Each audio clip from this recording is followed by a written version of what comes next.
যাদের গায়ে জ্বর, ধৈর্য ধরতে পারলে গুনাহ মাফ, অর্থনৈতিক কষ্ট, অপবাদের কষ্ট, অপমানের কষ্ট, জুলুমের কষ্ট, খারাপ ব্যবহারের কষ্ট, বিভিন্ন ধরনের যন্ত্রণাদায়ক কষ্টের মধ্যে যারা আল্লাহর প্রতি নারাজি না দেখিয়ে ধৈর্য ধরে আল্লাহর হুকুমের অপেক্ষা করে, আল্লাহ তাআলা একদিকে তাদের গুনাহ মাফ করে দেন, অন্যদিকে আল্লাহ তাআলা তাদের জন্য জান্নাতে ঘর বানায় দেন। বলেন সুবহানাল্লাহ।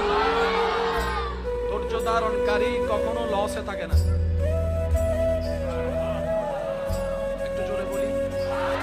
একটু জোরে বলি, চায় যে যত সয় সে শত পায়, সয় যত পায় তত। বলেন সয় যত। সবার সব খবর আল্লাহ জানে কি জানে না? চাইলে প্রকাশ করে দিতে পারে কি পারে না? কিন্তু আল্লাহ কারো গোপন জিনিস প্রকাশ করে যতক্ষণ পর্যন্ত সে আল্লাহ এবং রসুলের সাথে বেয়াদবি না করে।